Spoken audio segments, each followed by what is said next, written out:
Hey guys, it's Divyansh, welcome back to another episode of football daily. और इसी के साथ भाई यहाँ पर ग्रुप ए और ग्रुप बी के सारे मैच डेज कंप्लीट हो चुके हैं। जो पहले दो राउंड ऑफ 16 के नॉकआउट मैचेस निकले हैं वो है यहाँ पर इंग्लैंड वर्सेस सेनेगल और यहाँ पर नेदरलैंड वर्सेस यूएसए। अब देखो, डेफिनेटली हम यहाँ पर फुटबॉल डेली के बाकी अपडेट की बात करेंगे, लेकिन सबसे पहले एक क्विक रिव्यू कर लेते हैं कि यहाँ पर क्या क्या चीजें हमको देखने को मिली है। सबसे पहले भाई यहाँ पर सेनेगल ने एक्वाडोर को बाहर कर दिया है।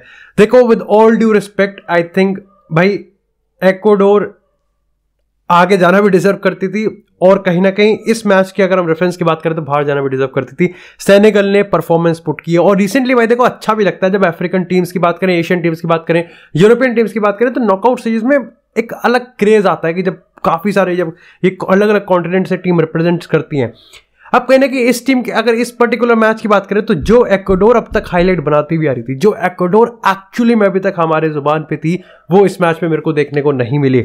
और जो सेनेगल मैं एक्सपेक्ट कर रहा था कहीं ना कहीं एटलीस्ट उससे तो बेटर परफॉर्मेंस यहां पर उन्होंने पुट कर दी है और उसी के चलते यहां पर मेरे को लगता है कि सेनेगल ने आज जो परफॉर्मेंस डाली है वो यहां पर डेफिनेटली डिजर्व करती है कि उनको राउंड ऑफ 16 में जगह मिलनी चाहिए। अब एक चीज ये था कि डेफिनेटली भाई सबसे बड़ा हाईलाइट ये रहेगा कि भाई वेलेंसिया जो गोल्डन बूट विन जीतने में देखो, it would be something unpredictable. Golden boot की रेस में वेलेंसिया आगे आ रहा है और वेलेंसिया अपनी परफॉर्मेंस के बलबूते पे एक्वाडोर को एक्चुअल में कैरी भी कर रहा था कुछ एक्सटेंट तक। लेकिन अगर एक्वाडोर के बारे में अगर एक चीज मैं कहूं, देखो यार, if you are playing your A grade game, अगर आप अपने पहले दो मैच डेज में बहुत तगड़ा परफॉर्मेंस डाल रहे हो और आप तीसरे परफॉर्मेंस डाल रहे हो, तो आई थिंक आपने अपने पैर पे खुद कट्टा चलाया। क्योंकि अगर आप अपना ए ग्रेड गेम तब नहीं दिखा पा रहे जब सबसे ज्यादा मैटर करता है, तो उस ए ग्रेड गेम का कोई फायदा ही नहीं है। आई थिंक 80% जो ये गाली है, 80% जो मैं पोर्चुगल को गाली देता हूँ वो सिर्फ एक इसी पॉइंट के लिए देता हूँ, सालों क्लच जब करना होता है तब क्लच करा करो। लेकिन इसी के साथ अगर बात करें यहाँ पर नेदरलैंड्स की, तो नेदरलैंड के लिए भाई कतर के against it was a cake walk, it was literally a cake walk. Qatar ने ट्राई करने की कोशिश करी but Netherland was just too strong for them. अब नेदरलैंड में से जो एक स्टार निकल के आ रहा है और आई थिंक डेफिनेटली यहां पर भाई प्लेयर ऑफ द टूर्नामेंट का किताब के लिए वो अच्छा खासा टक्कर दे रहा है। एम्बापे की बात करें, यहां पर अगर हम बाकी के मार्कस रैशफोर्ड की बात कर सकते हैं और यहां पर लियो मेसी वगैरह वगैरह, अगर ब्रूनो फर्नांडिस की बात, देखो सबसे पहले इंटरेस्टिंग चीज यह है कि द प्लेयर नेम इज कोडी गाकपो और गाकपो यूनाइटेड आ रहा है। इससे अच्छी खुशखबरी और कुछ हो भी नहीं सकती। बस ये है कि यार पीएसवी अब इस परफॉर्मेंस को देख के, इस हाइप को देख के कहीं ना कहीं जो प्राइस है वो हाई ना कर दे, otherwise it would be a big trouble for United. लेकिन गाकपो जिस तरीके से परफॉर्मेंस देना ना, तुमको समझना पड़ेगा। गाकपो को आप राइट विंग पे डाल सकते हैं। एक्चुअली में यहाँ पर लुइस वैन गाल ने उसको मिडफील्ड में भी खिलाया हुआ है, लेकिन उसके जो गोल आए ना वो सारे के सारे स्ट्राइकर पोजीशन पे आए हुए हैं। और ये बहुत बड़ा हिंट है कि एक्चुअली में एरिक टेन हैग क्रिस्टियानो रोनाल्डो को रिप्लेस कर सकता है विद द परफेक्ट पोचर। और यहां पर उसमें जो एनर्जी है, उसके मूवमेंट से, उसकी बॉल ड्रिबलिंग की बात करें, शूटिंग की बात करें, वो भी काफी ज्यादा क्लासिक है। लेकिन नेदरलैंड से अभी भी मेरे को एक दिक्कत है और वो है यहां पर उनके बीच की केमिस्ट्री और जिस तरीके का फुटबॉल यहां पर डायनामिज्म वो शो करना चाह रहे हैं ना, वो अभी तक दिख नहीं रहा है। और ऐसे में उनका जो मैच है वो यहां पर यूएसए के अगेंस्ट है। खैर, इस पे बात करेंगे नॉकआउट स्टेज पे, लेकिन सबसे पहले बात करेंगे यहां पर अगर ग्रुप बी की, तो इंग्लैंड ने भाई बोरिंग मैच करते करते भी काफी तगड़ा मैच खिला दिया और 3-0 से of course the star of the night is Marcus Rashford. Free kick, उसके बाद उस सिल्की गोल, एंड भाई it was really amazing. Phil Foden को भी उसका गोल मिल गया। खैर, अगर हम फिल फोर्डन की बात करें तो अपन को समझना पड़ेगा कि भाई उसको डिजर्वेडली स्टार्ट मिल दिया। लेकिन यार एक चीज जो मैं कहना चाहूंगा ना, वो है कि भाई देखो यार, यहां पर आप राइट विंग पे अगर उसको खिला रहे हो, just don't put players just for the sake कि हाँ मेरे को उसको गेम टाइम देना है। भाई राइट विंग पे अभी भी मेरे को लगता है कि सबसे ज्यादा इफेक्टिव कोई और नहीं बल्कि सिर्फ बुकायो साका है। फिर देखो, अब आज के मैच की अगर मैं डिस्कशंस की बात करूं ना फुटबॉल फोरम्स, कम्युनिटी फोरम्स में, तो यार दो सवाल खड़े होते हैं। क्या ऐसे मैच में जब आपको पता है कि it's a dead rubber match, Wales ज्यादा कुछ कर नहीं सकती, तो क्या आपको हेंडरसन की एक्चुअली में जरूरत थी? क्या आप फिल फोर्डन को मिडफील्ड में नहीं डाल सकते? क्या बेलिंगम और डिक्लन राइस के उसके दो पिवट को आप एक्चुअली में उसके ऊपर, क्या आप यहां पर उसको नहीं चढ़ा सकते फिल फोर्डन को? क्या आप यहां पर फिल फोर्डन को सेंट्रल एरियाज में नहीं डाल सकते? और अगर डाल सकते तो आप यहां पर उसको राइट विंग पे क्यों जस्ट उसको लिमिट कर रहे हो? क्योंकि फिल फोर्डन या लेफ्ट विंग पे बहुत ज्यादा तगड़ा है। लेकिन अगर लेफ्ट विंग के बाद कोई एक पोजीशन है जहां पर मैं पर्टिकुलरली देखना चाहूंगा, वो यहां पर उसकी सेंट्रल एरियाज होगी, ना कि राइट विंग पे होगी। साथ ही अगर हम बात करें यहां पर ट्रेंट की, तो भाई देखो ट्रेंट की बात करें तो उसकी रिसेंट परफॉर्मेंस की देखें तो ऐसे में अभी भी अगर आप एग्जिस्टिंग ऑप्शन देखोगे, कैरन ट्रिपियर की बात करें, काइल वॉकर की बात करें, तो वो काफी ज्यादा आगे स्टैंड आउट करते हैं। ओवरऑल ये गेम काफी सही था, मोराल बूस्ट करने वाला था। और ऐसे में राउंड ऑफ 16 में जब ये सेनेगल के अगेंस्ट जाएगी तो देखो ये चीज तो कंफर्म है कि सेनेगल इतनी इजी ओपोनेंट नहीं होने वाली, वो फिजिकल गेम काफी ज्यादा ऊपर लेके जाएगी। एंड डेफिनेटली यहां पर इंग्लैंड डिजर्व भी करती थी और ग्रुप भी उन्होंने टॉप किया है। साथ ही अगर बात करें यहां पर बम्बारी वाले मैच की, यानी कि यूएस वर्सेस ईरान की अगर हम बात करें तो डेफिनेटली भाई यहां पर यूएसए ने ईरान को डिजर्वेडली हरा दिया है। देखो यूएस का जो फुटबॉल है ना वो काफी एनर्जेटिक है, यंग प्लेयर्स हैं, मतलब हर चीज अच्छी है। और इस मैच में भी भाई पुलिसिच की लताली बजनी चाहिए, he just literally crush the game. अब देखो पता है इस यूएसए की टीम पे एक क्वेश्चन मार्क आता है जब यहां पर अगर हम बात करें किस तरीके से डिफेंसिव यूनिट की तरह काम करेगी, क्योंकि इन जब ऐसे मैचेस होते हैं, because this was a final for them, या तो अगर ईरान ने अगर इक्वलाइज भी कर दिया तो ईरान क्वालिफाई कर जाती। तो क्या इस यूएसए के पास वो मैच्योरिटी है, क्या इस यूएसए के पास वो टेम्पो सस्टेन करने के लिए, वो प्रेशर सस्टेन करने के लिए, वो यहां पर वो एंड्योरेंस है, वो मेंटालिटी है, क्या वो एक्सपीरियंस है? और कहीं ना कहीं आज वो पहला स्टेज उन्होंने यहां पर चेक कर दिया, इसलिए भाई यूएसए को उसके लिए पूरे पॉइंट्स है। ये दो राउंड ऑफ 16 के मैचेस एब्सोल्युटली काफी ज्यादा अमेजिंग होने वाले हैं। डू मेक श्योर कि आपके अर्ली प्रेडिक्शंस क्या है इन दोनों राउंड ऑफ 16 के मैचेस की। लेकिन इसी के साथ यार अब बात करते हैं अपने फुटबॉल डेली के अपडेट के। और एपिसोड में आगे जाने से पहले भाई अगर तुम इस फुटबॉल फेस्टिवल में अपने प्रेजेंस ऑफ माइंड और अपने फुटबॉल स्किल्स के चलते फुटबॉल फैंटेसी गेम्स में खेलकर मैक्सिमम कैश रिवॉर्ड्स अगर अर्न करना चाहते हो तो तुम यहां पर विजन 11 की एप्लीकेशन को इंस्टॉल कर सकते हो, जिसका लिंक मैंने यहां पर डिस्क्रिप्शन में डाल रखा है। और सबसे बड़ी बात यह है कि तुमको गाइड करने के लिए और तुम्हारे मैक्सिमम पोटेंशियल गेम को ऊपर ले जाने के लिए तुम सबसे ज्यादा कैश रिवॉर्ड अर्न कर सकते हो। जय गांधी यहां पर अपना टेलीग्राम चैनल लेके आए जिसको तुम फ्री ऑफ कॉस्ट यहां पर ज्वाइन कर सकते हो, जहां पर वो तुमको हर मैच से पहले लाइनअप्स दिखाएंगे जिससे तुम यहां पर परफेक्ट लाइनअप दो और जीतने के चांसेस तुम्हारे सबसे ज्यादा हो। उन्होंने यहां पर वर्ल्ड कप के प्रीवियस मैचेस में 7-7 लाख का यहां पर प्रॉफिट बुक किया है एक सिंगल दिन में, और ये बहुत बड़ी चीज है। एक्चुअली में फ्री ऑफ कॉस्ट है, लेकिन अभी उनके यहाँ पे स्कीम भी चल रही है कि आप अगर ज्वाइन करते तो उनके रेफरल लिस्ट में 5 लकी मेंबर्स और रैंडम मेंबर्स को डायरेक्ट 1000 रुपीज का कैश ट्रांसफर होने वाला है। साथ ही उनका जो यहाँ पर ईसी फुटबॉल का प्रोमो कोड है उसको रेफरल को यूज करोगे तो तुमको विजन 11 पे यहाँ पर 300 कैश बोनस का मिलने वाला डिपॉजिट, जिसको तुम फर्दर यूज कर सकते हो। तो भाई लाइक लिटरली इतना सब मिल रहा है तो डेफिनेटली वर्थ इट है कि तुम यहाँ पर इस एप्लीकेशन को चेकआउट करो।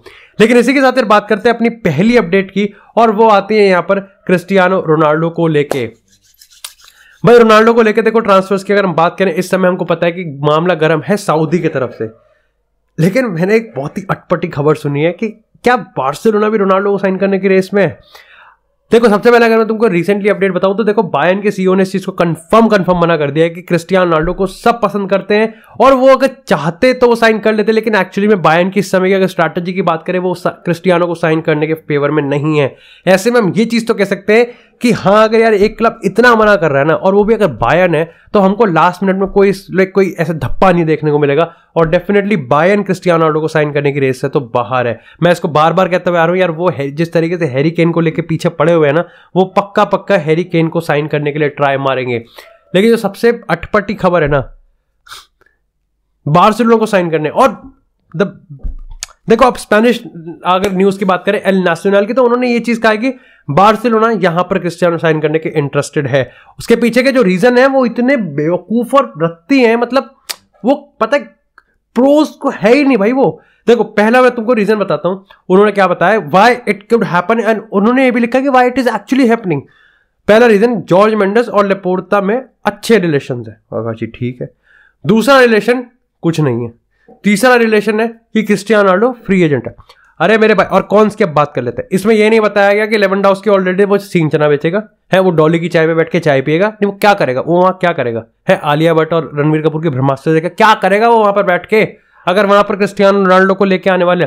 दूसरी चीज उन्होंने अब इसके पीछे हाँ एक चीज और उन्होंने हिंट दिया था कि एक्चुअली में रूबन नेवेस को साइन कर रहे हैं, तो ये साइनिंग अगर बार्सिलोना में होती है तो ये क्रिस्टियानो रोनाल्डो के साइनिंग को एक्सेलरेट कर देगा।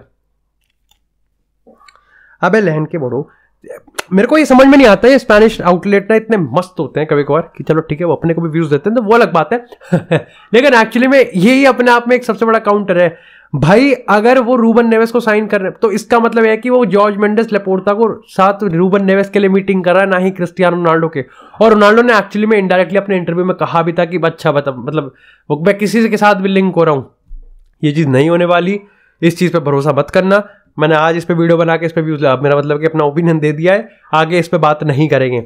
लेकिन इसी के साथ यार बात करते हैं थोड़ी सी लियोनेल मेसी और मैक्सियो के डिफेंस को लेके।